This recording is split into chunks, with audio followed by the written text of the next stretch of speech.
Le silence du palais de justice est brisé par une voix autoritaire. Éloignez-vous du sac Émile Boucher, un homme sans uniforme. Et c'est soudain menotté sous les yeux de tous. Mais ce que personne ne sait, c'est que cet inconnu détient des secrets d'État et une autorité qui pourrait faire plier le ministère de la Défense. Une erreur vient d'être commise, et la vérité va frapper fort. Croyez-vous en une justice égale pour tous? Si oui, commentez le chiffre 9, sinon, mettez un like sur la vidéo. Si vous avez déjà été victime de discrimination au moins une fois dans votre vie, quelle qu'elle soit, partagez votre expérience pour que nous puissions vous écouter. Maintenant, plongeons dans les développements palpitants de cette histoire. C'était une matinée d'un calme presque oppressant. Le palais de justice du comté de Loire, en France, se dressait silencieux sous un ciel d'un gris pâle. Ses marches, usées par des années d'espoir, de peur et de vérité douloureuse, semblaient attendre. Un homme entra seul par une porte latérale, sans uniforme, sans décoration, juste une chemise impeccablement repassée, un pantalon élégant et une serviette en cuir usé, témoin de nombreux voyages. Il s'appelait Émile Boucher, âgé de 62 ans. Ses pas étaient assurés, mais il se déplaçait comme quelqu'un habitué à rester dans l'ombre. Et ce jour-là, il le fit. Il s'installa sur un banc en bois devant la salle d'audience C, sans attirer l'attention. Dans sa serviette, des rapports des sorts de mission, des déclarations sous serment et une lettre manuscrite sur papier à en-tête du ministère de la Défense. Il n'était pas là pour lui-même. Il était venu témoigner pour un autre, un jeune homme noir, ancien soldat sous ses ordres, jugé pour agression sur un policier, un homme qui avait porté le même uniforme, un homme que Marcel estimait trahi par le système. Il aurait pu prévenir son arrivée, il aurait pu demander une escorte ou faire valoir son ancien rang, mais il s'y refusa. Ce jour-là, il n'était pas un général. Il était un citoyen, un témoin, un homme agissant selon ses convictions. Pour les autres dans le couloir, il n'était qu'un vieil homme noir, assis avec une serviette sur les genoux, invisible, sans menace. Dans la salle d'audience, l'atmosphère était déjà tendue. L'affaire divisait la ville, un vétéran, accusé d'avoir attaqué un policier lors d'un contrôle nocturne. Certains parlaient de justice, d'autres de vengeance. Mais personne, ni l'huissier, ni les avocats, ni le juge, ne savait que l'homme discret à l'extérieur avait dirigé des opérations sur 3 continents, conseillé des ministres et porté des secrets protégés par des autorisations strictes. Il n'était pas là pour être reconnu. Il était là pour rappeler au système ce que la justice devait être. Le couloir était silencieux, seulement troublé par le bourdonnement des néons et le léger couinement des chaussures sur le carrelage poli. Marcel, une jambe croisée sur l'autre, consultait son téléphone. Un courriel de l'avocat de la Défense venait de confirmer son inscription comme témoin pour l'affaire 19. B. Un léger sourire apparut sur son visage. Tous les documents, déclarations signées, rapports C de moralité, étaient en ordre. Tout était prêt. Il se leva et fit quelques pas dans le couloir, jetant un œil aux panneaux d'affichage muraux. Au bout du corridor, une petite fenêtre vitrée portait l'inscription greffe-dépôt des documents. Un panneau indiquait dossier des témoins à déposer avant l'entrée en salle. Marcel ajusta sa prise sur la serviette et avança, mais l'agencement de cet ancien palais était déroutant. Les indications manquaient de clarté. Et sans s'en rendre compte, il franchit une ligne au sol, marquée seulement par une plaque usée, indiquant réservé au personnel. C'est alors qu'elle le remarqua, l'agente Claire Morel, postée près de la sortie latérale, bras croisés, attitude rigide, récemment mutée, pleine de zèle et de règles à faire respecter, blanche, la trentaine, en forme, regard sévère. Ses yeux scrutaient le couloir comme un radar, repérant tout ce qui sortait de l'ordinaire, et Émile Boucher, pour elle, en faisait partie. Elle s'avança rapidement, bloquant son chemin, une main posée sur sa ceinture d'équipement. « Monsieur, que faites-vous ici » Marcel se tourna vers elle avec calme. « Je viens déposer des documents pour l'affaire 19. B. Je crois que c'est ici ?» Elle pencha la tête, méfiante. « Vous n'avez pas vu le panneau réservé au personnel. Vous n'avez pas le droit d'être là. » « Je m'excuse, » répondit Marcel. « Les panneaux n'étaient pas clairs. Je ne voulais causer aucun problème. Votre nom, Émile Boucher. Vous avez une pièce d'identité. » Marcel acquiesça. « Bien sûr, elle est dans ma serviette. Puis-je éloignez-vous du sac ?» coupa-t-elle, levant légèrement les mains. « Gardez vos mains visibles. » Il y eut un silence, glacial. Marcel fixa Claire droit dans les yeux, impassible, calme. « Je suis témoin, » dit-il posément. « Ici pour la défense dans l'affaire 19. B. L'avocat m'a envoyé un courriel pour confirmer. Je me dirigeais vers le guichet des dépôts. Rien d'autre. » Mais Claire avait cessé d'écouter dès qu'il avait franchi la ligne. J'ai dit « Éloignez-vous du sac ». Marcel prit une lente inspiration. « Madame, je vous assure qu'il n'y a rien de dangereux là-dedans. Juste des documents et une... Si je pouvais simplement... » Assez, sa voix trancha le couloir, plus forte. Quelques têtes se tournèrent. Une personne près des portes de la salle d'audience leva les yeux de son téléphone. Une autre se pencha. Incertaine, Claire s'approcha. « Vous êtes dans une zone réservée. Vous agissez de manière évasive. Vous refusez d'obéir. Mettez vos mains bien en vue. Maintenant. » Marcel leva les mains calmement, paumes ouvertes. « Je coopère, » dit-il, « et je préférerais ne pas envenimer les choses. J'ai servi ce pays pendant plus de 32 ans.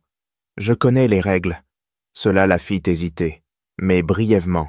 « Alors vous devriez savoir qu'on ne va pas, ou on n'a pas le droit, » rétorqua-t-elle sèchement. « Vous n'avez pas d'autorisation ici. » Marcel garda un ton égal. « Et pourtant, je suis là pour faire respecter la loi, pas la violer.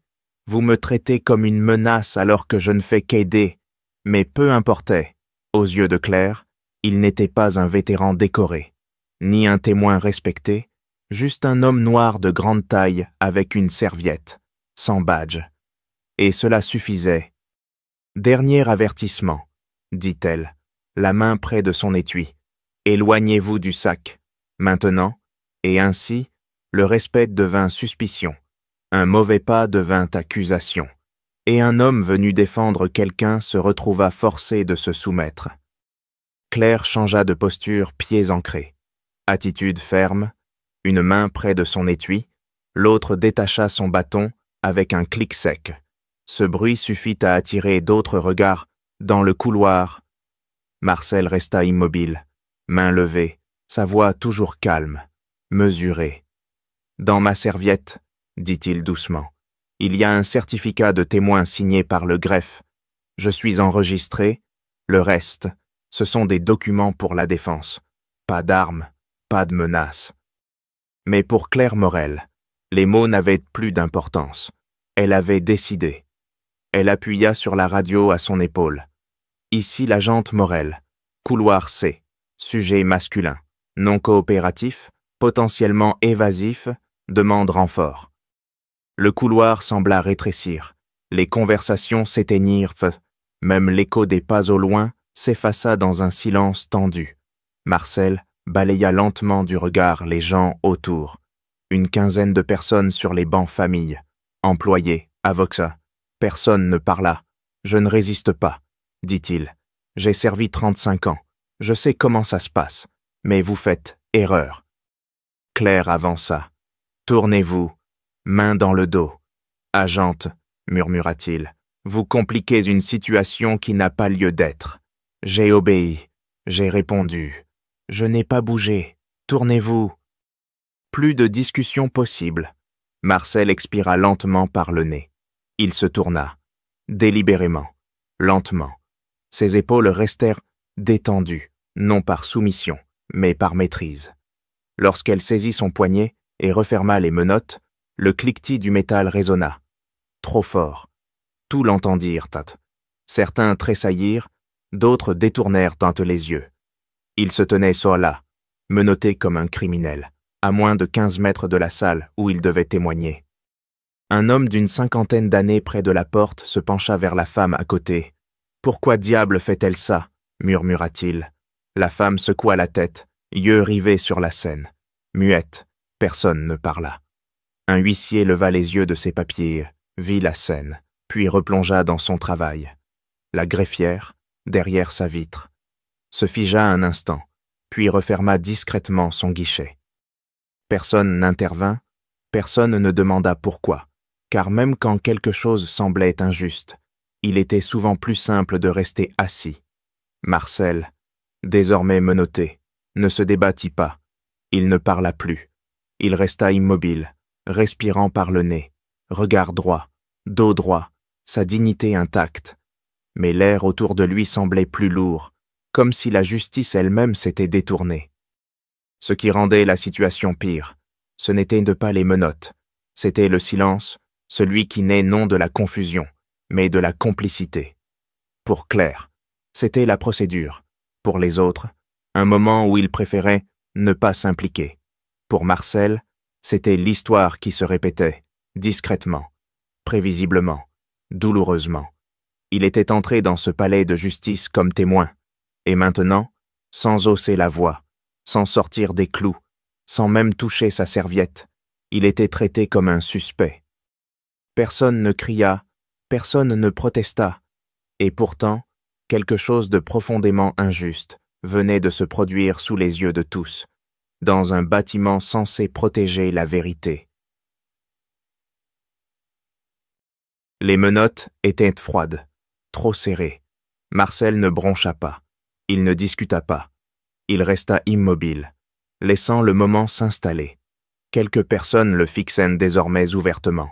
Certaines tenaient leur téléphone bas, application caméra ouverte, mais pas encore en train d'enregistrer. Pas encore. Elles attendaient, incertaines de ce qui se passait, mais sentant que cela pourrait devenir plus grave. Claire s'écarta, parlant rapidement dans sa radio. Son ton avait changé, toujours ferme, mais avec une légère tremblote. Pas de la peur, juste l'adrénaline de l'exercice du pouvoir sans résistance. Marcel parla enfin. Calme, maîtrisé. « Agente, » dit-il sans tourner la tête. « Je voudrais passer un appel. J'y ai droit. Je crois... » Elle ne répondit pas tout de suite. Puis, avec un sourire moqueur, elle se pencha. « À qui dit-elle ? Votre avocat. Où dois-je appeler l'Élysée pendant que j'y suis ?» Quelques rires nerveux fusèrent, le genre de rire qui surgit quand la tension déborde et que personne ne sait comment réagir. Marcel tourna légèrement la tête vers elle. Sa voix resta posée, presque conversationnelle. « Inutile, » dit-il. « Le ministère de la Défense suffira. » Le couloir redevint silencieux. Claire cligna des yeux, puis éclata de rire. Un rire aigu, exagéré, qui invitait les autres à se joindre à elle pour dissiper le malaise. Vraiment railla-t-elle.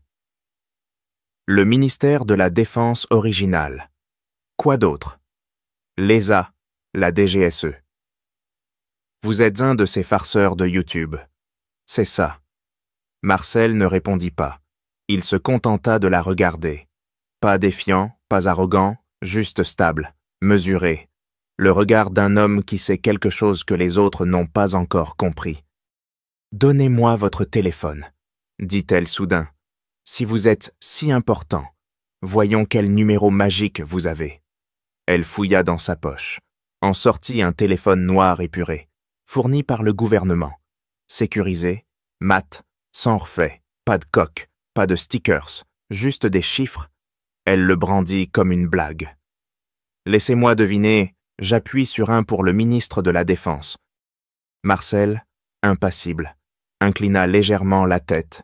Il y a un numéro dans les contacts favoris. Composez-le. Claire leva les yeux au ciel. Aussi elle était sage et balaya l'écran. D'accord, Général Dubois, dit-elle avec un sarcasme appuyé. Voyons qui répond. Elle appuya sur le contact. Une sonnerie. 2. Puis une voix répondit.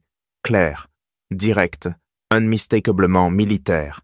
Major Leclerc, commandement des opérations conjointes. La posture de Claire changea instantanément. Son visage pâlit légèrement, assez pour qu'on le remarque. Un long silence s'installa. Marcel, toujours menotté, parla de nouveau, son ton aussi stable qu'avant. Ici le général Émile Boucher, je suis détenu illégalement au palais de justice du comté de Loire. En France, j'ai besoin d'une vérification immédiate. Le major Leclerc n'hésita pas. Êtes-vous en sécurité? Monsieur, pour l'instant, nous envoyons une confirmation dans les minutes qui suivent. Restez en ligne.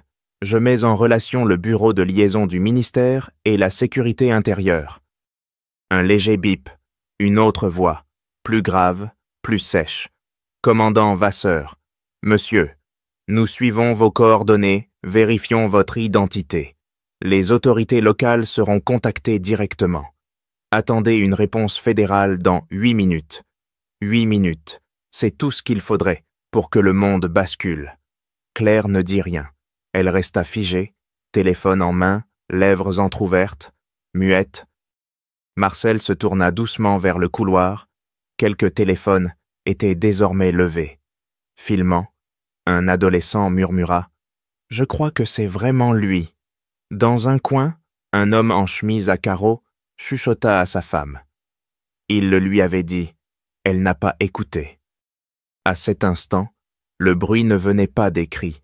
Il naissait du silence entre une vérité ignorée et une vérité sur le point de déferler par les portes dans des SUV noirs. Elle pensait gérer un simple vieil homme trop fier. Ce qu'elle ignorait, c'est que cette fierté avait des autorisations. Marcel restait calme, même lorsque Claire tenait le téléphone à quelques centimètres de son oreille, hésitant entre parler ou raccrocher pour faire comme si de rien n'était. Mais la ligne restait ouverte. La voix à l'autre bout ne faiblissait pas. « Commandant Vasseur, nous avons votre signal. Monsieur, vous êtes sur un canal restreint lié au protocole supérieur du ministère de la Défense. Êtes-vous en sécurité ?» Marcel répondit posément. « Menotté. Couloir du palais. Les forces locales ignorent de qui elles détiennent. » Vasseur répondit sans hésiter. « Reçu. Nous contactons le bureau de liaison du ministère et le service des maréchaux maintenant. Unité mobilisée, une pause, puis une assurance calme. Restez en attente. Général, vous n'êtes pas seul. » Claire baissa lentement le téléphone. Sa bouche s'entr'ouvrit, comme pour protester, mais les mots ne vinrent pas. Elle regarda l'écran une dernière fois, espérant peut-être un subterfuge, une farce, quelque chose prouvant que c'était une blague. Mais non, ça ne l'avait jamais été. Elle rendit le téléphone à Marcel d'un geste raide, évitant son regard. Marcel ne parla pas. Inutile. Il tint le téléphone, main toujours menottée dans le dos, et observa le couloir changer. L'énergie avait basculé. L'homme invisible quelques minutes plus tôt était désormais au centre de l'attention. Pas parce qu'il criait, ni menaçait, mais parce qu'enfin, on le voyait pour ce qu'il était. 6 minutes passèrent, un silence lourd, électrique, expectant, s'installa, d'autres téléphones se levèrent, filmant, plus de faux-semblants. Tous savaient que quelque chose arrivait. Et cela arriva. Le bruit de pneus sur le gravier dehors, un bourdonnement grave, distinct, d'engins qui n'étaient pas des voituresses de patrouille. 3 SUV noirs, banalisés, vitres teintées plus sombres que la norme, avançaient comme s'ils n'avaient pas l'habitude de s'arrêter. Ils se garèrent précisément. L'un bloqua l'entrée principale. Un autre s'arrêta près du hall latéral. Le troisième, plus lent, délibéré, se gara près de l'espace réservé aux juges. Les portes s'ouvrirent en rythme parfait. Du premier véhicule sortirent 2 hommes en costume sombre, oreillettes discrètes, sans badge visible, inutile. Du second SUV descendit une femme en uniforme, barrette de colonel sur l'épaule, visage impassible, posture de granit. Du troisième émergea un homme grand, en uniforme de cérémonie. Armée française, aigles argentés, médailles en rangée sur la poitrine. képi sous le bras, regard d'acier fixé sur la porte du palais. Il ne courut pas. Il marcha, mesuré, contrôlé, puissant comme seuls ceux formés à détenir le pouvoir sans l'afficher le son. À l'intérieur, personne ne bougea. Claire resta figée. La radio à son épaule grésilla faiblement, puis s'éteignit. L'homme en uniforme entra. Il balaya le couloir du regard, lentement, avant de fixer Marcel. « Général Dubois », dit-il, voix basse mais claire. Marcel hocha la tête une fois. « Monsieur », poursuivit l'homme, « nous avons reçu votre alerte. Vous êtes en contact avec le commandement conjoint. La liaison avec la sécurité intérieure est informée. Nous prenons le relais. » Il se tourna vers Claire, qui recula instinctivement. « Êtes-vous l'agente qui l'a détenu ?» Elle se raidit. « Oui, il était dans une zone interdite. Il a refusé. » Il leva une main, la réduisant au silence en pleine phrase. « Cet homme, dit-il calmement, possède une habilitation de haut niveau du ministère de la Défense. Vous l'avez menotté sans vérifier son identité, et vous avez annoncé sa détention sur un canal non sécurisé. Il ne criait pas, il n'accusait pas. Mais ces mots résonnèrent comme un tonnerre dans une église. « Vos actions, poursuivit-il, seront examinées selon le protocole fédéral. En attendant, vous êtes relevé de votre autorité de supervision dans ce bâtiment.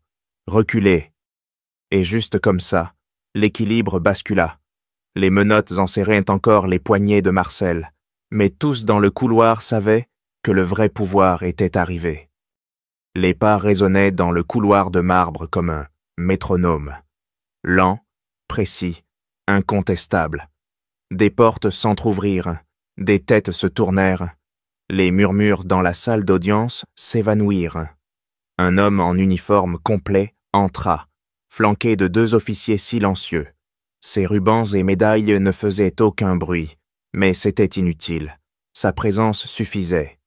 Il s'arrêta près de la porte et balaya la salle du regard, sa voix tranchant l'air comme un scalpel. « Général Émile Boucher. Est-il ici ?» Le silence qui suivit n'était pas ordinaire. C'était celui qui fait remuer les gens sur leur siège, retient les souffles, repousse le jugement dans l'ombre où il devrait rester. Tous les regards se tournèrent, lentement, collectivement, vers Marcel, toujours menotté, toujours debout, avec la même dignité tranquille qui ne l'avait jamais quitté. Les lèvres de Claire s'entr'ouvrirent en... Sa mâchoire bougea comme pour parler, mais un seul mot sortit. « Vous êtes... » Général Marcel ne haussa pas la voix. Il ne se tourna même pas complètement vers elle. Il parla avec le même calme qu'il avait gardé depuis qu'elle l'avait arrêté. « Je vous l'ai dit, il suffisait de vérifier le dossier dans ma serviette. » Elle ne dit rien. De l'autre côté de la salle, le juge se leva, un homme âgé, cheveux gris, robe un peu trop longue, confusion inscrite sur son visage. « Agente, que se passe-t-il ici ?» demanda-t-il, la voix plus incertaine qu'autoritaire. Mais l'homme en uniforme n'attendit pas d'explication. Il avança, sortit un dossier en cuir de sous son bras et le tendit avec un geste assuré. « Autorisation du ministère de la Défense, » dit-il, « confirmation d'habilitation, contact de liaison, plainte officielle en cours. » Le juge baissa les yeux sur le document, puis releva la tête vers l'homme devant lui. « Est-ce réel, oui. Votre honneur, l'homme derrière votre agente. » Il désigna Marcel d'un signe de tête. « Est le lieutenant-général Émile Boucher. À la retraite, 3 étoiles, ancien chef des opérations conjointes, commandement sud-est, et aujourd'hui, votre système l'a traité comme un criminel, alors qu'il accomplissait un devoir civique. » Le juge ouvrit la bouche, peut-être pour expliquer, peut-être pour s'excuser, mais le colonel leva légèrement la main, sans irrespect, juste pour parler doucement. Ceci ne relève plus de l'interprétation locale. Il se tourna vers Claire. Elle semblait plus petite maintenant. Non pas qu'il la dominât, mais parce que tout ce qu'elle avait supposé, tout ce qu'elle avait projeté, venait de s'effondrer. « Je ne savais pas », commença-t-elle. Il l'interrompit. « Vous n'avez pas demandé. » Une pause. le genre de pause qui grave un moment dans la mémoire. Puis il se tourna vers le juge. « Nous ne sommes pas ici pour interférer avec les opérations du tribunal, mais une révision fédérale commencera immédiatement. Ce n'était pas juste une erreur, c'était une fêlure de reconnaissance. Et cela s'est produit dans un lieu où la justice est censée commencer, pas s'effondrer. » Il n'y avait ni cri, ni coup de marteau, juste le poids de la prise de conscience s'installant sur chaque personne dans la salle. Marcel resta silencieux, mais dans ce silence résidait une force, pas parce qu'il surpassait quiconque, mais parce qu'il n'en avait jamais eu besoin. Son autorité ne venait ni d'un badge, ni d'un uniforme, ni des hommes en costume noir dehors. Elle émanait de sa posture, de sa parole, de son inébranlabilité. Même quand le système supposait qu'il n'avait aucune raison de se tenir droit, ce n'était pas un rebondissement narratif, c'était la révélation d'une vérité évidente depuis toujours, ignorée, écartée, désormais irréfutable.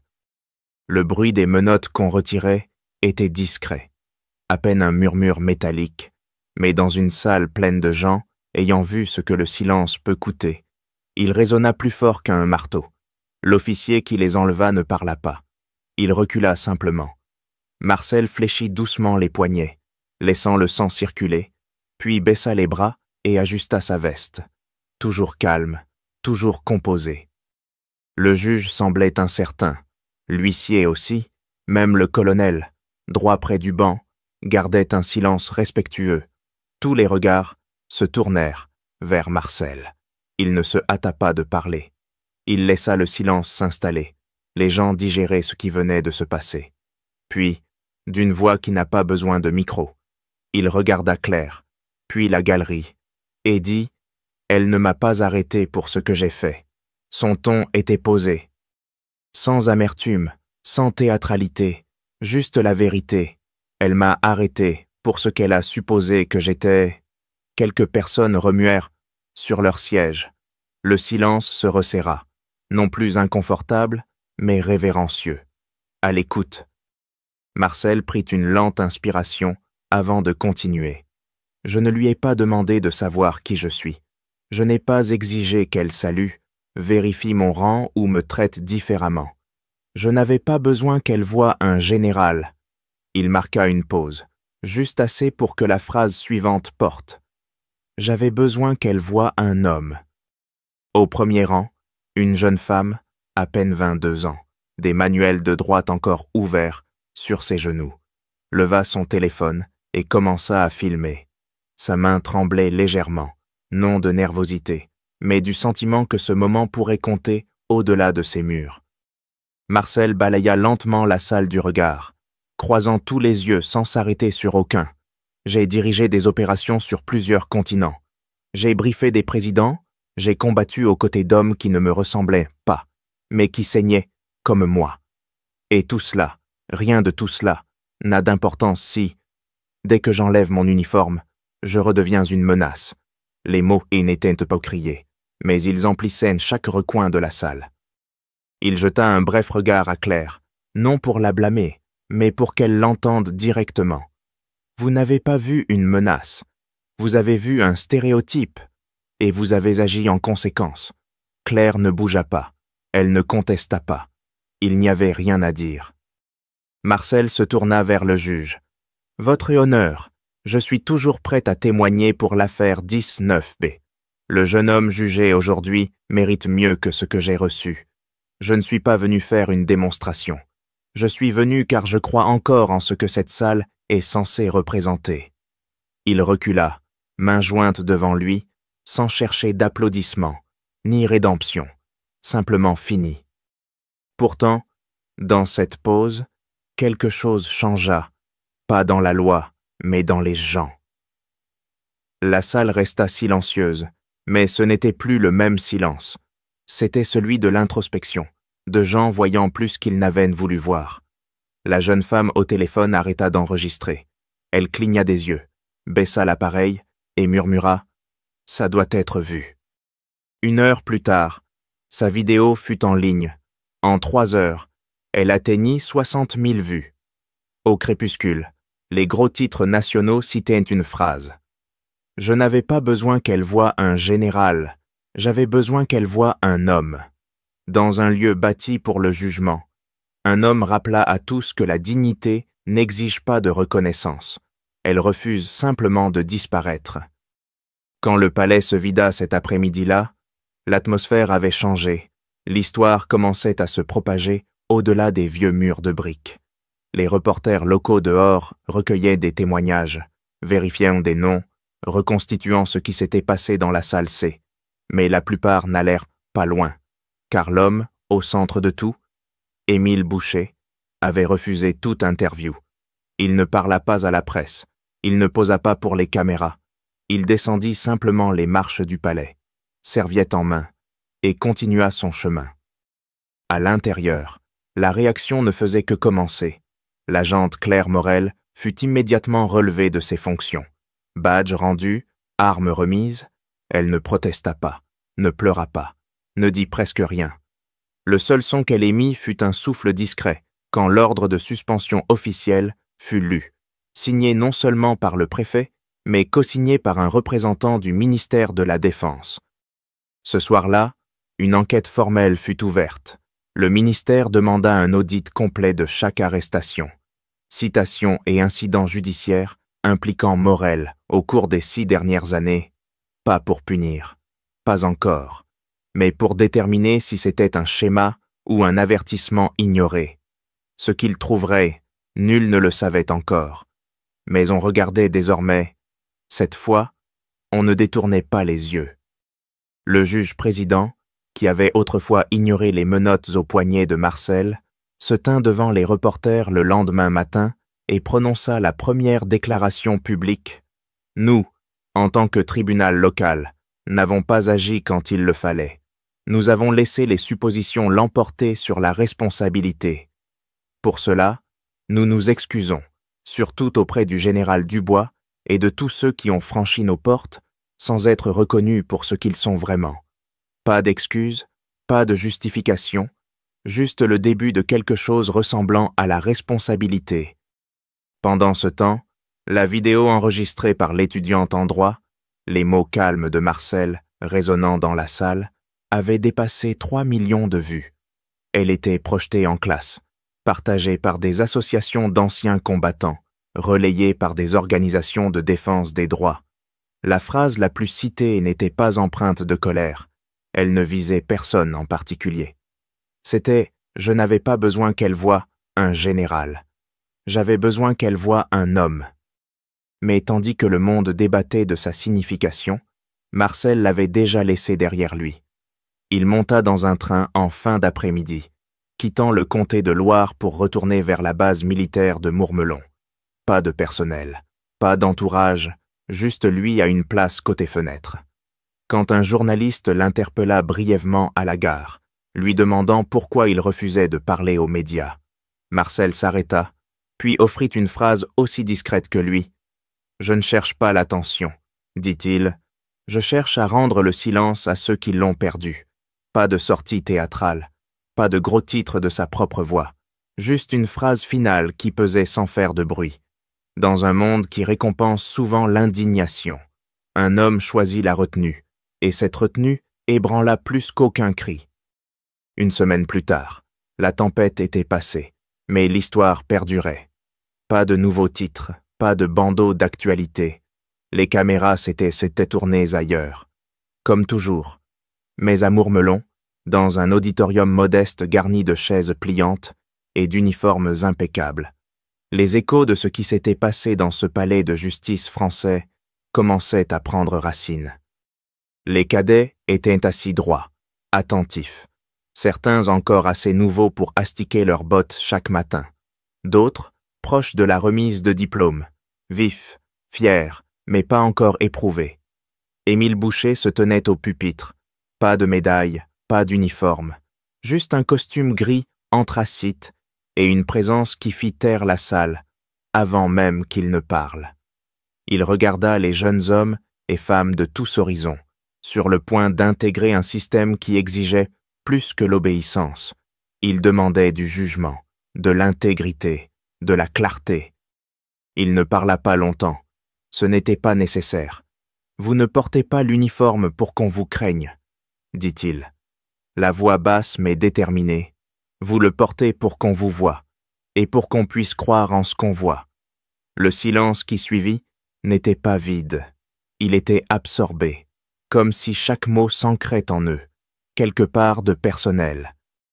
Marcel marqua une pause, puis ajouta « Votre rang attire l'attention, mais votre conduite inspire la confiance. » Quelques cadets prirent noir des notes, d'autres restèrent immobiles, absorbants. C'était la leçon. Pas sur le pouvoir, ni l'orgueil, mais sur la présence, celle qui n'a pas besoin de hausser le ton pour se dresser. La même semaine, le ministère de l'Éducation français émit discrètement une mise à jour du programme, dans une nouvelle section des cours d'éducation civique au lycée.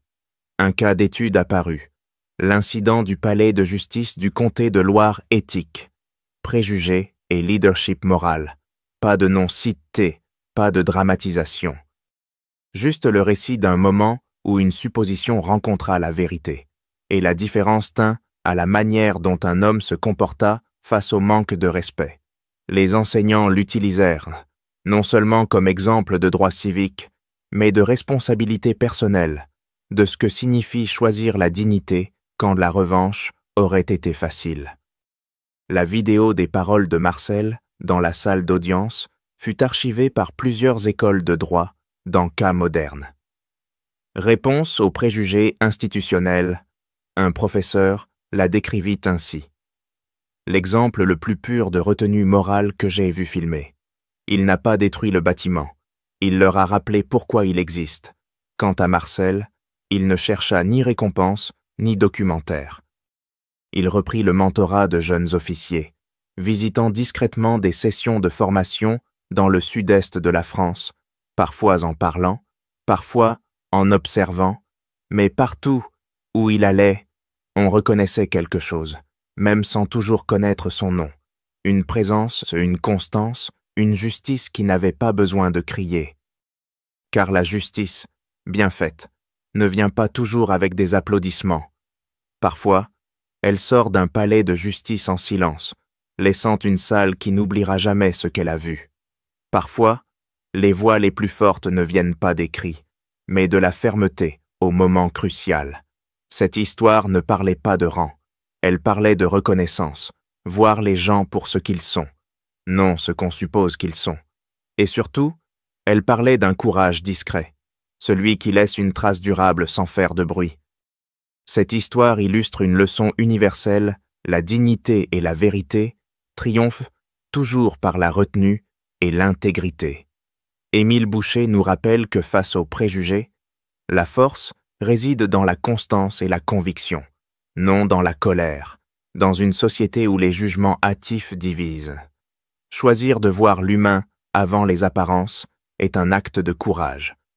Cette leçon inspire chacun à agir avec empathie et responsabilité pour bâtir un monde plus juste. Cette histoire est une œuvre fictive, créée à des fins éducatives et de divertissement. Elle ne vise à critiquer ni à attaquer aucun individu, groupe ou organisation. Toute ressemblance avec des personnes ou des événements réels est purement fortuite. Cette histoire vous a-t-elle touché ou inspiré? Laissez un commentaire, aimez, partagez et abonnez-vous à notre chaîne Histoire de justice sociale pour découvrir d'autres récits qui donnent voix à l'espoir et à la justice. Votre soutien fait résonner ces histoires plus loin.